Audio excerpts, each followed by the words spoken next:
los libros de geometría, de Diofanto, de Papus, que son los algebristas del helenismo, importantísimos después para explicar cómo sale la matemática moderna en Descartes. Precisamente la palabra álgebra no es una casualidad que sea árabe, porque son los árabes los que desarrollan asimilan toda esta matemática griega y la intentan desarrollar. Y en ese sentido, pues es indudable que el mundo islámico, que era un mundo pues no democrático, como tampoco era el cristiano, era un mundo de pues casi despótico, de guerreros, ¿no? que son los que gobiernan, pues en ese sentido, pues hacen esta labor cultural. ¿Cuál es la contrapartida? Como dice Ortega, pues que, sin embargo, Occidente, aunque es más lento en la recepción y depende mucho de las traducciones árabes, que la mayor parte, como hoy se conoce con más detalle, se hicieron en España, en Toledo, ¿no? En la Escuela de Traductores de Toledo, ¿no? Otra parte se hicieron en el sur de Italia, en Sicilia, que estuvo ocupada por los árabes, pero la mayor parte se hizo en Toledo. Es decir, en esta época, en la época en que la frontera de la Reconquista está en Toledo, en la época de Alfonso VI, pues Alfonso X el Sabio, sobre todo, en Toledo, una ciudad que tiene una historia milenaria, ¿no? En la que ha pasado por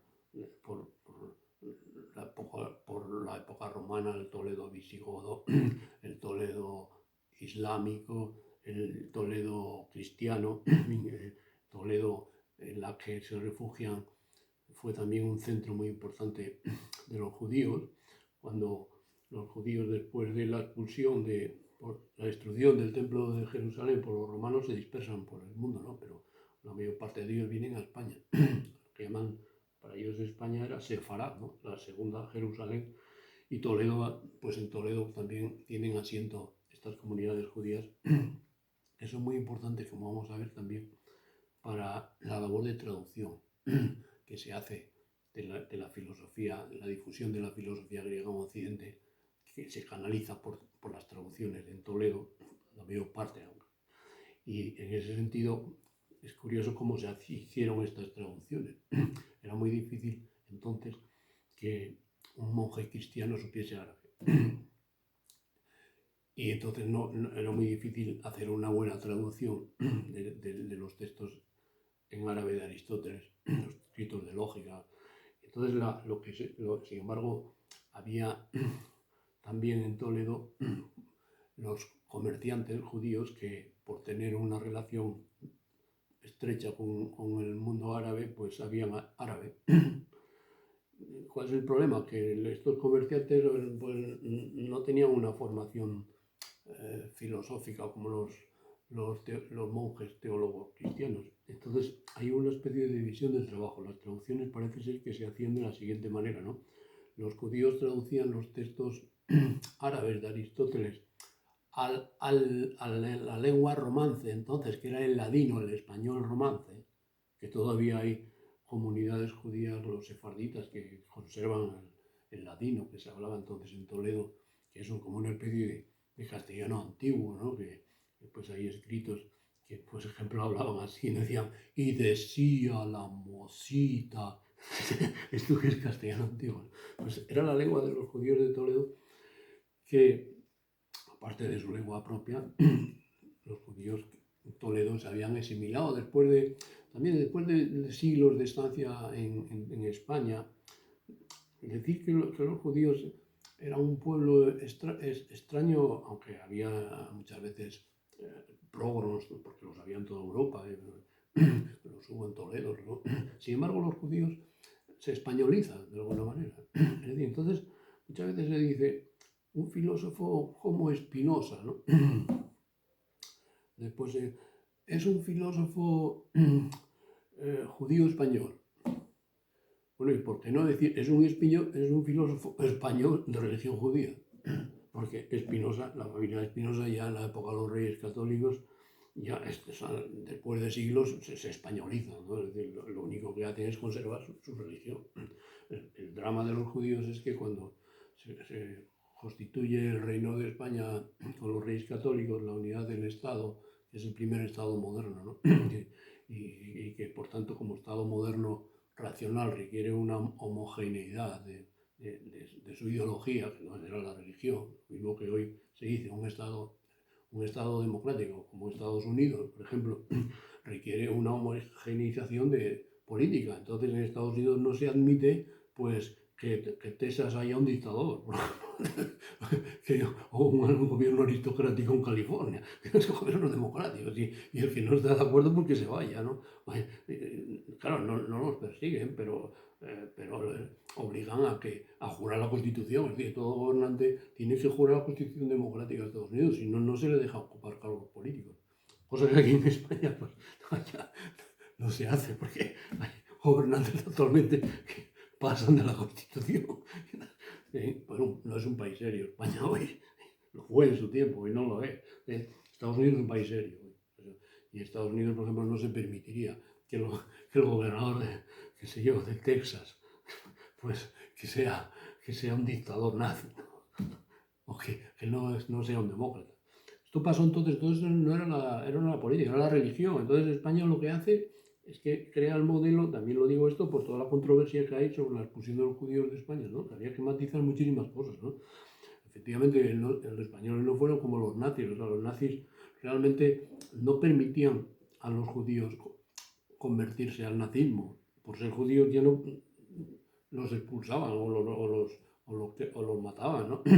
En España a un judío le dan la opción de hacerse cristiano y la mayor parte de los judíos en España se convirtieron para mantener, era una minoría, los judíos fueron una minoría muy influyente, una minoría cultural diferenciada del resto, pero que jugaba un papel muy importante como una minoría muy educada, que se dedicaba al comercio, a la joyería, a la banca, todo este poder que tiene la minoría, pues en ese sentido, la minoría judía, pues muchos judíos con los reyes católicos se convertían y no perdían, seguían siendo médicos, secretarios.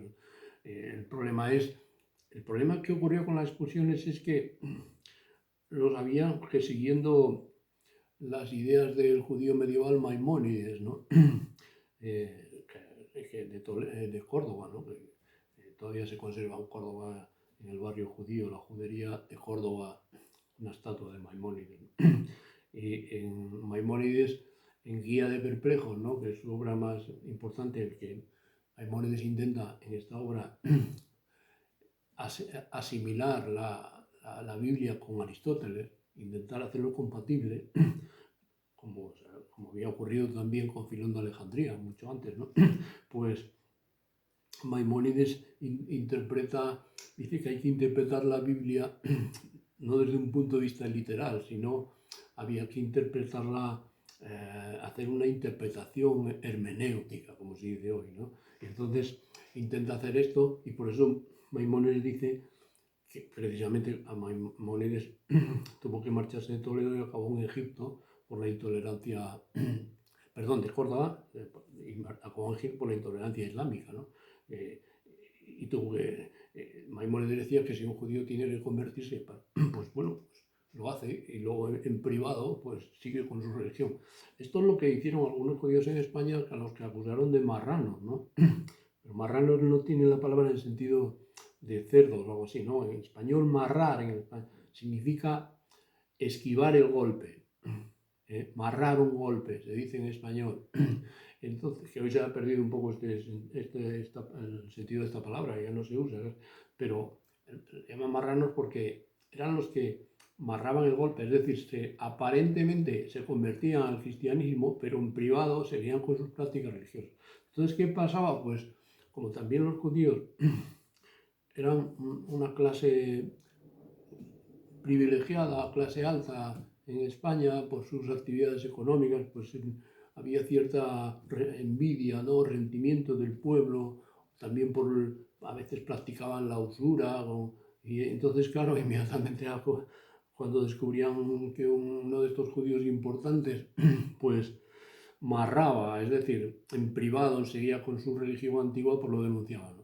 A la Inquisición. Entonces, claro, la Inquisición inmediatamente pues les abría un proceso en el que si no que podían acabar en la expulsión. Y muchos fueron expulsados por esta razón, pero otros que se convertían y abandonaban sus prácticas, pues no había ningún problema con ellos. No era como el nazismo, ¿no? Que los nazis no dejaban convertirse, a los judíos no los dejaban hacerse nazis, ¿no?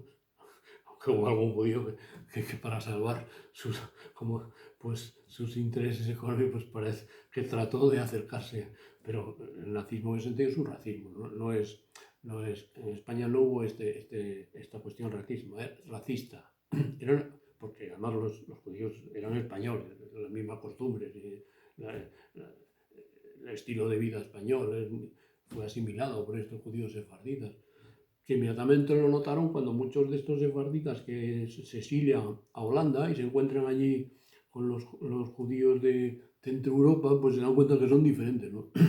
Que aunque son judíos, sin embargo, unos tienen unas costumbres en la comida muy españolas, vitalistas, y los otros son más fríos, y da lugar a enfrentamientos entre ellos. Precisamente la expulsión de Spinoza de la sinagoga, el filósofo Spinoza, parece ser que también tuvo que ver con estas cuestiones que surgían por la mezcla de los askenazis, con judíos askenazis que venían de Centro Europa, con los sefarditas, que eran culturas en el sentido de que unos eran culturas españolas y los otros centroeuropeas, ¿no? Que son muy diferentes todavía hoy. Y en ese sentido, estas traducciones de Toledo las hacían los judíos, porque eran los que, por sus actividades comerciales, su relación con los árabes, conocían el árabe, por razones profesionales. Y entonces hacían la traducción de los textos árabes de Aristóteles al ladino, o sea, al español, al romance. Y a su vez, los monjes que hacían la traducción del español, los monjes cristianos, al latín. Entonces, claro, todo este proceso muy complejo pues se hizo en Toledo, en la Escuela de Traductores. Todavía si vais a Toledo ahí, pues hoy restauraron la antigua Escuela de Traductores y Toledo es una ciudad que la verdad es que conserva todavía se conserva prácticamente como era en la Edad Media, aunque hay algunos coches por las calles. Pero esto también es una cosa interesante porque tú ves otras ciudades medievales que hay, por ejemplo en Francia, la famosa ciudad de Carcassonne, ¿no? Carcassonne, claro, es una ciudad turística, pero ahí no vive nadie. Es una cosa para un parque temático, como dicen ahora, para los turistas. Pero claro, Toledo no es un parque temático, la gente vive en Toledo, Toledo tiene vida. Toledo, la verdad es que yo he visitado muchas veces Toledo y nunca me canso de ir otra vez a Toledo. Es una ciudad completamente viva y tiene ese misterio de toda la existencia de ese cruce de civilizaciones y de culturas que se puede ver cómo se conservan todavía las sinagogas más importantes, digo, en Toledo, que no fueron destruidas. Están ahí para el que las quiera ver. Eso lo contaba a mí un guía en Toledo que decía, bueno, España dice que son fanáticos, que persigan a los judíos, pero resulta que en Francia también hubo judíos, en Inglaterra, en la misma época, fueron expulsados y su sinagoga no queda nada, las destruyeron. Sin embargo, en Toledo, bueno, ahí están. Puedes ir a la sinagoga del Tránsito o de Santa María la Blanca y están como eran, ¿no? Y de hecho hay una fundación ahí de los judíos, ¿no? Que son los que controlan todas estas instituciones. Es decir, en ese sentido, esta transmisión cultural se hace de esta manera y es entonces a Toledo donde bajan los monjes de Alemania a ver estos libros, ¿no? A ver estas traducciones. Y precisamente por eso España jugó un papel fundamental en la constitución en la recepción del legado greco-romano en Europa. Es decir, en la filosofía importantísimo, es decir, la filosofía europea no existiría sin estas traducciones que se hacen. Precisamente luego aparecen toda la influencia de los textos, de los comentarios de Averroes, que se toman como modelo, aunque se discute, porque se ve en Averroes pues un pagano, o una interpretación que no es compatible con el cristianismo, toda la disputa después de Tomás de Aquino con Averroes, ¿no? O sea, hay unas diferencias importantísimas, ¿no?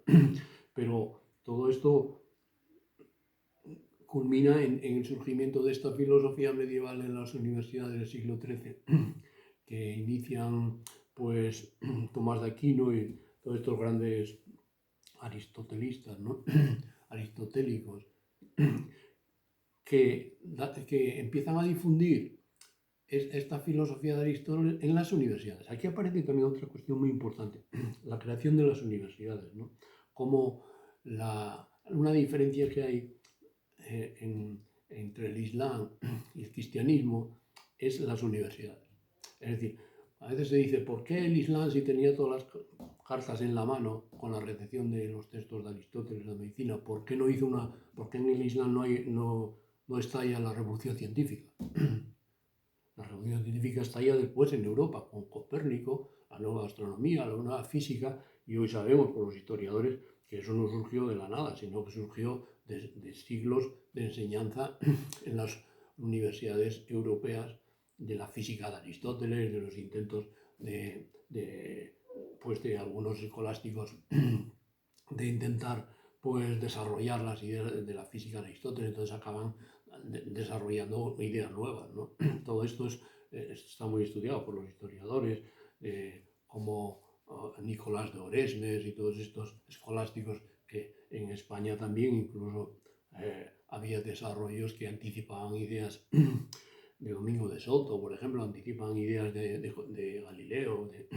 Es decir, que todo este desarrollo, por el cual al cabo se produce la revolución científica, que es fundamental en el Renacimiento, es debido a las universidades medievales.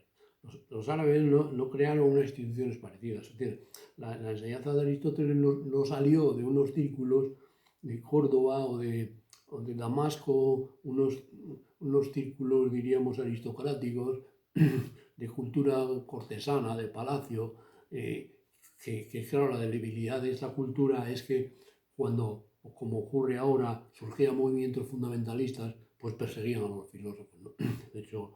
De hecho, Averroes tuvo que huir a África, ¿no? A Marruecos, creo que murió por allí, ante el surgimiento de un movimiento de este tipo. En ese sentido, hay dos cuestiones aquí que hay que tratar para explicar por qué en Europa aparece una revolución científica y no aparece en el Islam, que tenía todas las cartas en la mano para hacerla.